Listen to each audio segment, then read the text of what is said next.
Ça marche. Bonjour mes chers amis, les habitués de la chaîne de télévision vidéo La Voix de la Vérité. Aujourd'hui nous sommes le 10 avril 2020. C'est le vendredi saint. C'est la fête c'est une fête en France qui a été fêtée à l'église de Notre-Dame. C'est une fête d'anniversaire. Le vendredi saint, c'est toujours la fête de la mort du Christ, en fin de compte, de la crucifixion du Christ. Et donc c'est une fête mitigée entre malheur et bonheur. Hein? C'est le jour où le Christ est monté au ciel. Je le dis parce que ça coïncide aussi avec l'incendie de Notre-Dame de Paris de l'an dernier. Donc ici, comme vous le savez, le coronavirus fait des siens, et dans le monde entier d'ailleurs. 10 000 morts à New York, 7 000 morts en France. Hein? C'est une épidémie qui laissera ses traces. C'est la colère des dieux qui s'est abattue sur notre terre, et à qui on demande, bien sûr, moi en tant que musulman, la grâce de Allah, Allahu Akbar, et les chrétiens aussi demandent la grâce de Dieu, et tout le monde bénit, tout le monde, les croyants du moins, hein, tiennent à demander au bon Dieu sa grâce. Ceci dit, j'ai un rôle assez spécial à dire, puisque je suis, en tant que médecin et en tant que médecin et en tant que unique Tunisien à demander un essai thérapeutique, privé à l'OMS et au ministère de la Santé publique, et donc je suis porteur d'un message qui n'est rien d'autre qu'une molécule pharmaceutique qui pourrait vaincre cette épidémie. Ce n'est pas rien, c'est presque une molécule qui pourrait sauver l'humanité entière de ce coronavirus, hein, qui fait des siennes. Et c'est d'ailleurs pour ça que chaque jour je vois mon mail, parce que j'attends bien sûr la réponse du ministère de la Santé, qui s'est engagé à présenter mon dossier, à l'OMS, hein, pour cet essai thérapeutique qui comptera une centaine de personnes. Et j'ai exigé, pour que ça soit diversifié et international, que chaque pays qui voudrait contribuer et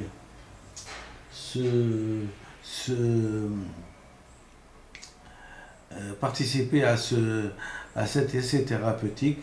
Chaque pays, on a 5 personnes de chaque pays viennent en Tunisie et suivent ce traitement qui leur coûtera peut-être de l'argent, mais ils reviendront toujours avec une stratégie thérapeutique pour leurs médecins, pour qu'ils ne commencent pas à patauger à droite et à gauche cet antibiotique, cet antipaludéen, hein, cet antiviral. Non, nous avons une molécule. Je l'ai presque essayé sur moi-même, hein, vu la résistance que j'ai eue il y a quelques années sur des antibiotiques, et je n'ai pas pu m'empêcher, hein, de vulgariser et d'essayer de vulgariser cette façon thérapeutique. Une seule molécule, un seul antibiotique, bien que c'est une maladie virale, mais comme je suis un type qui est érudit en médecine, le virus, je le sais bien, comment dire, un virus est un virus, hein, et ce n'est pas le virus qui est la cause, l'éthiopathogénie. La cause ou l'éthiopathogénie l'éthiopathogénie de la maladie qui est épidémique, qui a atteint, qui est partie de la Chine, qui est partie d'un marché de Yuan où on mangeait des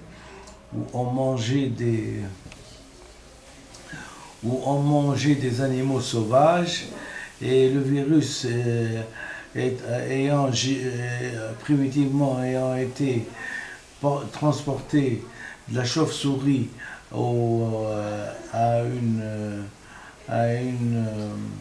genre de top, un animal, hein, aux écailles, l'a transmis parce que les Chinois mangent, hein, cet animal qui s'appelle le bambola, je pense, hein, et l'a transmis à l'homme. Et depuis, ça fait une épidémie qui a coûté à l'humanité des millions de morts. Des millions de morts, je le dis. Donc, fier de ce coronavirus, hein, que cette grippe qui est mortelle, surtout pour les anciens, les hommes assez âgés, hein, les gens attendent un vaccin. Les gens à Marseille, on a associé un antipaludéen et l'azithromycine. Moi, je propose, bien sûr, une molécule originale de Sanofi que j'ai enregistrée. J'attends la réponse. Sur cette réponse-là, on fait du n'importe quoi, puisque parfois on ordonne des masques, parfois on n'ordonne pas des masques. Parfois, le confinement est quasi général. Je suspecte que l'utilité est assez limitée, mais vous savez, quand les politiques se mêlent à la médecine, ce n'est plus de la médecine, c'est de la politico-médie. C'est les politiques qui l'emportent. Pourquoi? Puisqu'ils ont entre les mains les médias. Donc, à partir du moment où le salaire d'un journaliste est à la merci du politicien qui siège et qui est loin des laboratoires, c'est lui qui commande. Donc, il peut souffler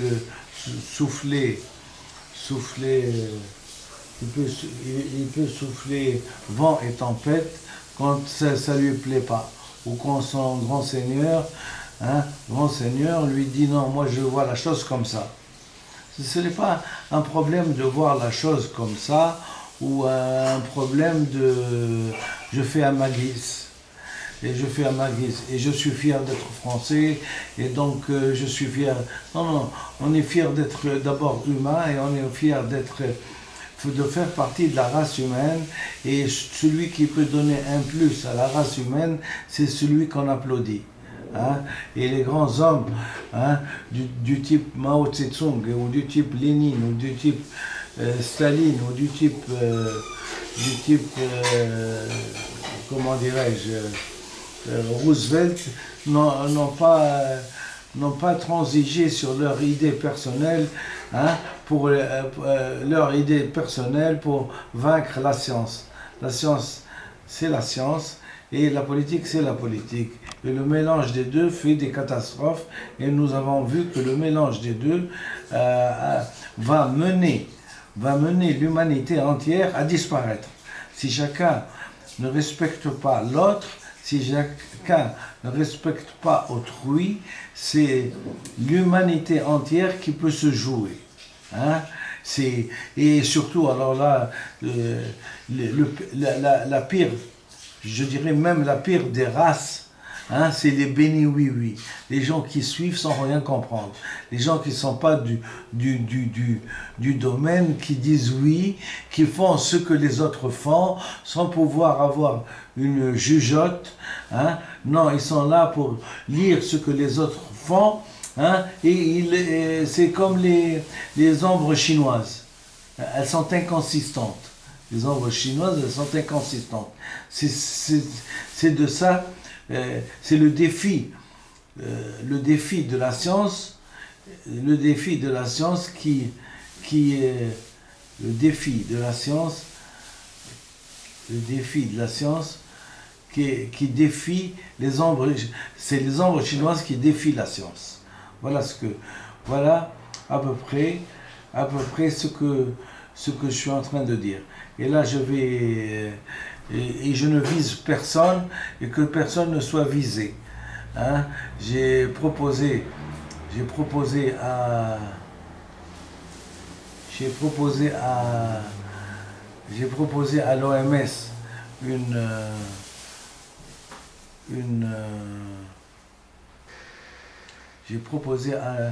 l'OMS un essai thérapeutique. Je suis en train d'attendre la réponse. Et donc, en attendant, d'abord, je n'ai pas le droit au chapitre. Et en attendant, pour encore positiver ce que je viens de dire, je vais vous lire ce que disent l'Institut Pasteur de Paris, hein, sur le coronavirus. Hein, exactement. Institut Pasteur, nos missions, nous soutenir, centre médical, le journal de la recherche, l'espace presse, l'info pratique, consultation, vaccination, se préparer à son voyage, fiche maladie, hein, fac santé, c'est-à-dire des questions sur la santé, avertissement, coronavirus, centre médical, information importante, cliquez à droite, d'accord. Enfin. Les antibiotiques. Les antibiotiques sont des médicaments qui servent à lutter contre les infections dues à des bactéries. Les bactéries résistantes sont devenues insensibles à ces drogues. On parle donc de résistance aux antibiotiques. En Europe, le Centre européen de contrôle des maladies évalue à 25 000 le nombre de décès par an, résultat de la résistance aux antibiotiques. En France, au dépit d'un plan national pour préserver l'efficacité des antibiotiques, la consommation d'antibiotiques reste anormalement élevée. 25 000 décès par an résultant de la résistance aux antibiotiques en Europe. Les gènes sans résistance peuvent s'échanger à très haute fréquence jusqu'à une bactérie sur 100. Cause-effet, épidémiologie, prise de conscience d'une crise annoncée, prévenir et lutter contre l'antibiothérapie, contre l'antibiorésistance, l'Institut Pasteur.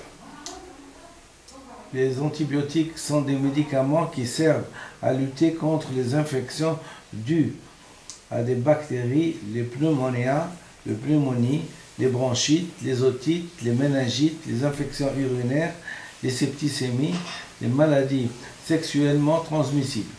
C'est une des découvertes les plus importantes de la médecine qui a sauvé et qui sauve des millions de vies chaque année. Mais leur efficacité est menacée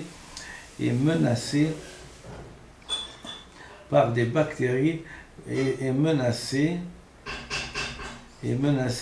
par les bactéries. Ils peuvent s'adapter et résister au traitement des antibiotiques. Les antibiotiques tuent les bactéries ou bloquent leur prolifération. Les bactéries résistantes sont devenues insensibles à ces drogues. On parle alors de résistance aux antibiotiques et aux antibactériens. Les bactéries résistantes provoquent chez l'homme ou l'animal des infections plus difficiles à traiter que celles dues à des bactéries non résistantes, aussi dites aussi dites bactéries sensibles. Les bactéries peuvent être résistantes à un ou plusieurs antibiotiques. On parle alors de bactéries multirésistantes ou BMR. Dans ces cas extrêmes, heureusement encore très rares, une bactérie multirésistante, dans ces cas extrêmes, heureusement encore très rares, une bactérie peut être résistante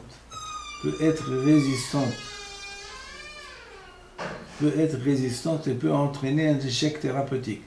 Les bactéries multirésistantes les plus inquiétantes sont les entérobactéries multirésistantes, les entérobactéries comme les Escherichia coli, les Klebsiella pneumonia sont des bactéries du tube digestif, responsables d'un très grand nombre d'infections. Les staphylocoques dorés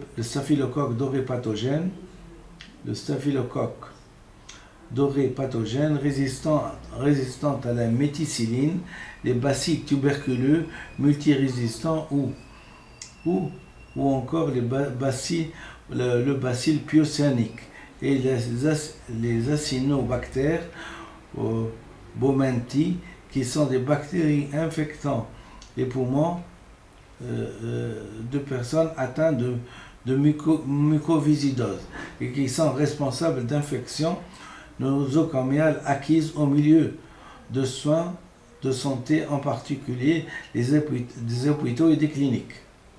Cause et effet. La résistance aux antibiotiques d'une bactérie peut résulter soit d'une mutation, soit de l'acquisition d'un gène de résistance conférant la résistance à un ou plusieurs antibiotiques.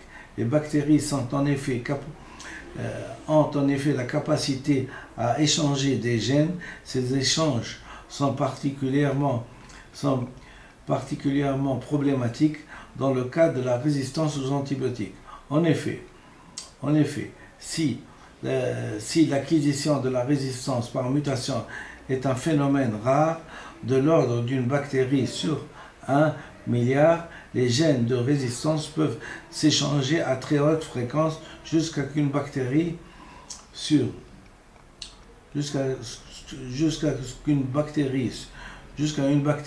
100. La résistance aux antibiotiques n'est pas spécifique aux bactéries responsables des maladies, elle touche également les bactéries bénéfiques et non pathogènes qui nous colonisent et constituent notre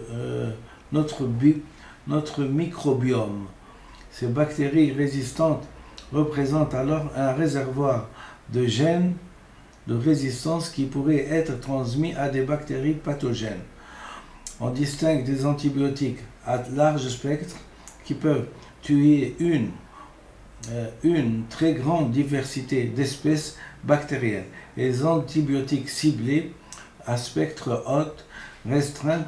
Lorsque l'espèce bactérienne responsable d'une infection est connue, il est préférable d'utiliser un antibiotique ciblé qui aura moins d'effet sur des microbiomes de développement et de résistance.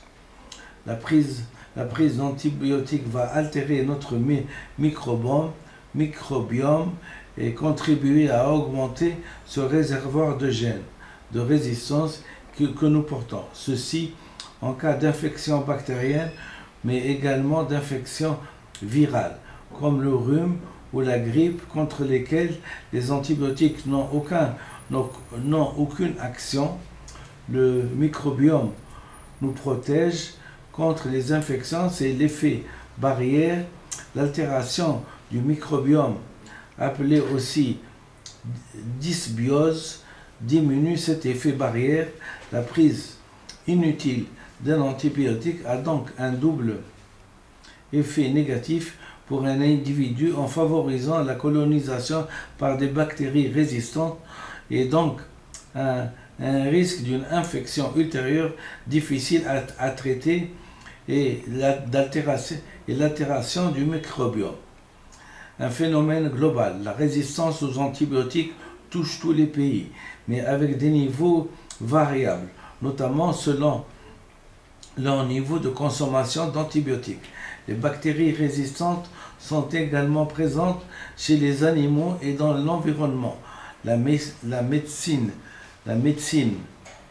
humaine, la médecine vétérinaire et la contamination de l'environnement par les antibiotiques contribuent donc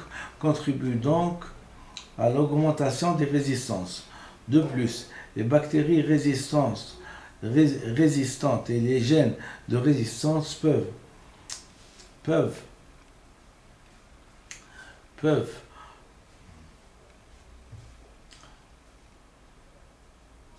se transmettre entre l'homme et les animaux et l'environnement. Ainsi, l'utilisation d'antibiotiques en médecine vétérinaire et le rejet d'antibiotiques dans l'environnement contribuent à l'apparition de nouvelles souches bactériennes multirésistantes. Épidémiologie. En Europe, le Centre européen de contrôle des maladies évalue à 25 000 le nombre de décès par an résultant de la résistance aux antibiotiques. Une surmortalité équivalente est observée aux États-Unis par le CDC d'Atlanta. Les données manquent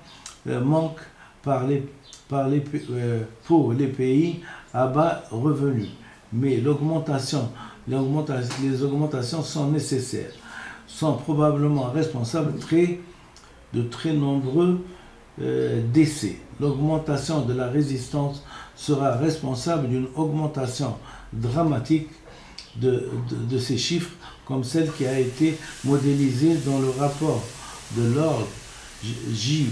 O'Neill sur l'impact de la résistance aux antibiotiques d'ici 2050. Épidémiologie. Prise de conscience d'une crise annoncée.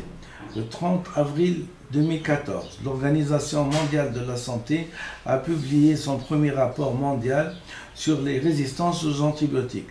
Dans la résistance aux antibiotiques, qui souligne que cette grave menace n'est pas une prévision, mais une réalité dans chaque région du monde.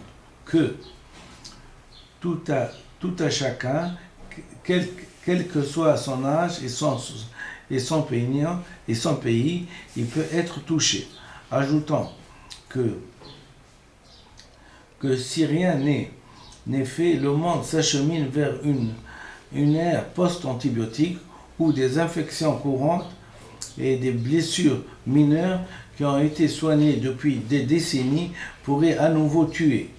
Ce problème est considéré comme une urgence pour cette organisation internationale qui a publié le 27 février 2017 une liste bactérienne contre lesquelles il est urgent d'avoir de nouveaux antibiotiques. En France, au début des années 2000, le plan national pour préserver l'efficacité des antibiotiques a permis la mise en place d'une surveillance de la résistance bactérienne aux antibiotiques sous l'égide de la santé publique France. Anciennement l'Institut de veille sanitaire, dans un bilan données de surveillance publié en novembre 2015, les autorités sanitaires françaises rappellent que l'utilisation massive et répétée des antibiotiques en santé humaine et animale gêne au fil du temps une augmentation des résistances bactériennes. En effet, les antibiotiques agissent non seulement sur leur cible spécifique, la bactérie responsable de l'infection, et l'antibiotique agissent non seulement sur leur cible spécifique, la bactérie responsable de l'infection,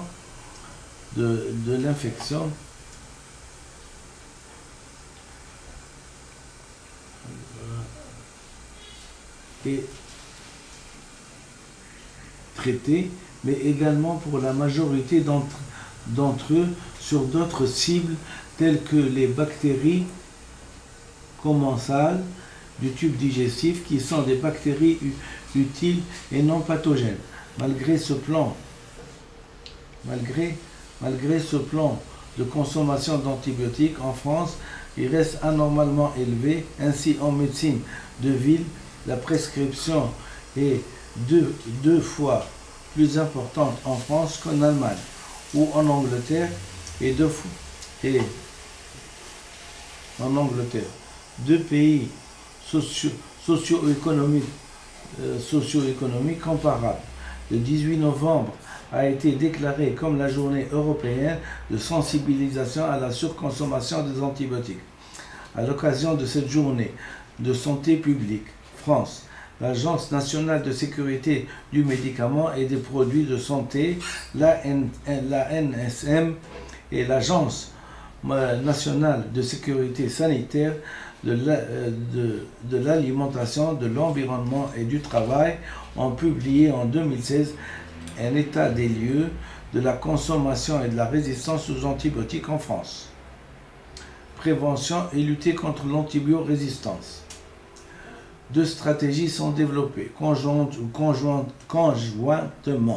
par les chercheurs secteur public et secteur privé, les cliniciens et les acteurs de santé publique pour prévenir cette crise de la résistance aux antibiotiques et au spectre d'un retour à une médecine sans antibiotiques efficace.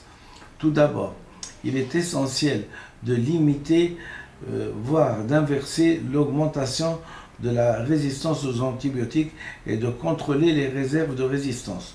D'où la nécessité de mieux comprendre comment les bactéries résistantes et les gènes de résistance se disséminent globalement et comment ces bactéries peuvent remplacer des bactéries sensibles. Il est également essentiel de bien caractériser le mode essentiel des antibiotiques et leur combinaison au site de l'infection pour les différentes espèces bactériennes pathogènes. Ces recherches permettent d'utiliser au mieux les antibiotiques existants actuellement en réduisant leur consommation. La seconde stratégie consiste à rechercher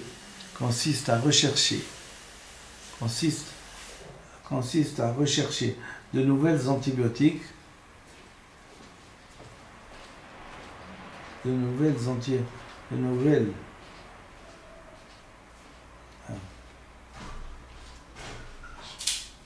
résistance, développer les antibiotiques efficaces, complètes. La seconde stratégie consiste à rechercher de nouvelles antibiotiques qui sont efficaces sur les bactéries résistantes. Développer une antibiothérapie efficace est un processus de plus en plus complexe. Il doit tuer les bactéries tout en ayant des effets indésirables minimum sur le patient. Ils ne peuvent pas être détruits rapidement par notre métabolisme et doit être actif au site de l'infection.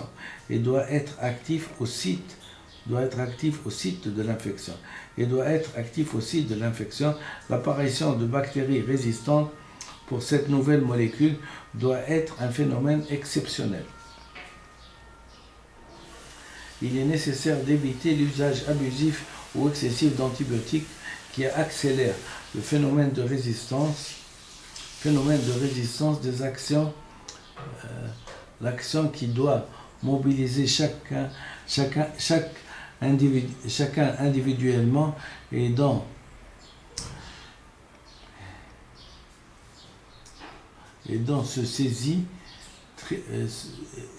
se saisir de l'effet négatif à long terme de la consommation d'antibiotiques lorsqu'ils ne sont pas nécessaires et à la fois individuels et collectifs.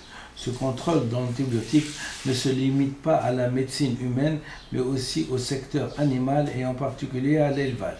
D'après l'OMS, la moitié des antibiotiques sont dans le monde destinés aux animaux. Dans de nombreux pays, les antibiotiques aux doses faibles sont toujours donnés aux animaux d'élevage pour accélérer leur croissance et leur prise de poids. Cette pratique interdite dans l'Union européenne contribue au développement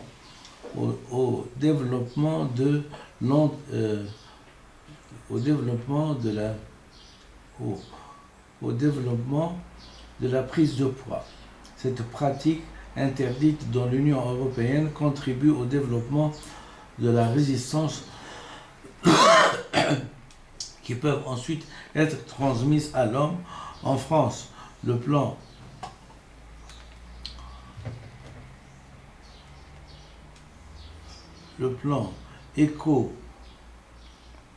éco-antibio mis en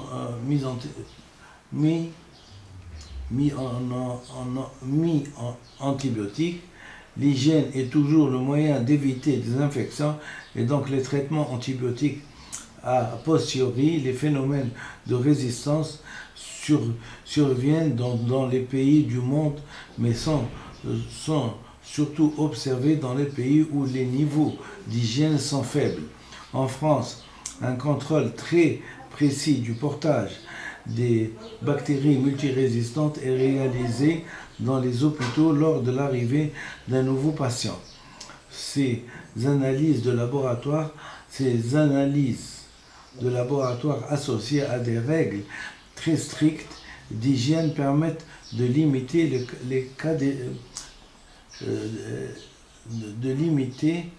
cas épidémiques. Rappelons que la vaccination contre les infections bactériennes est un moyen d'éviter la maladie dans le traitement antibiotique éventuel qui pourra se révéler inefficace du fait d'une antibiorésistance. Elle permet également d'éviter l'effet indésirable des antibiotiques sur notre microbiome. Le vaccin contre les pneumocoques a permis par exemple une diminution très significative de la résistance aux antibiotiques pour cette espèce. Face à l'augmentation des résistances bactériennes aux antibiotiques et à la difficulté de concevoir de nouvelles molécules efficaces, des stratégies alternantes sont envisagées. La phagothérapie connaît depuis quelques années un regain d'intérêt de la communauté scientifique. Cette alternative à utiliser des antibiotiques est une voie intéressante qui consiste à éliminer les bactéries grâce à des virus spécifiques appelés phages. Les phages tuant sphériquement des bactéries d'une espèce. Cette technique ciblée résulte de la découverte en 1917 à l'Institut Pasteur des bactériophages par le microbiologiste Félix Derel. Un plan d'action mondial lancé par l'OMS en mai 2015 vise à préserver notre capacité de prévenir et traiter les maladies infectieuses à l'aide de médicaments sûrs et efficaces. Il consiste à améliorer la sensibilisation et la compréhension du phénomène de résistance aux antibiotiques, renforcer la surveillance et la recherche, réduire l'incidence des infections, optimiser l'usage des agents antimicrobiens et consentir à des investissements durables pour combattre la résistance aux antibiotiques. À l'Institut Pasteur, le réseau international des Instituts Pasteur dans l'Institut Pasteur à Paris est impliqué sur toutes les est impliqué sur toutes les composantes de la recherche sur les antibiotiques et sur la résistance à des médicaments. À des médicaments, au programme de recherche pour comprendre et modéliser la dissémination des sources résistantes ainsi que le lien entre résistance et virulence. Ce programme associe l'épidémiologie, la génomique et la bioinformatique. Non seulement décrire ces phénomènes, mais en disséquer les médicaments. Des laboratoires étudient également les mécanismes d'échange de gènes de résistance entre les bactéries, mais trouver de nouveaux antibiotiques. Des équipes pasteuriennes étudient la biosynthèse et l'enveloppe bactérienne, qui représente une cible privilégiée, une cible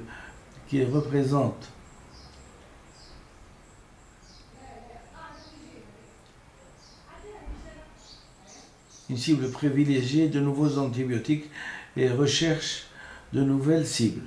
Ces connaissances sont à la base de la recherche de molécules actives dans des développements aussi stratégiques de lutte alternative pour cibler les bactéries multirésistantes, les BMR, comme la phagothérapie, les peptides antimicrobiens ou le détournement du système CRISPR, véritable système immunitaire bactérien pour tuer spécifiquement les bactéries résistantes. Le programme de recherche Combattre la résistance aux antibiotiques rassemble plus de 40 équipes multidisciplinaires du réseau international des Instituts Pasteur. Ces projets de lutter contre la résistance sont organisés autour de 7 axes principaux de recherche.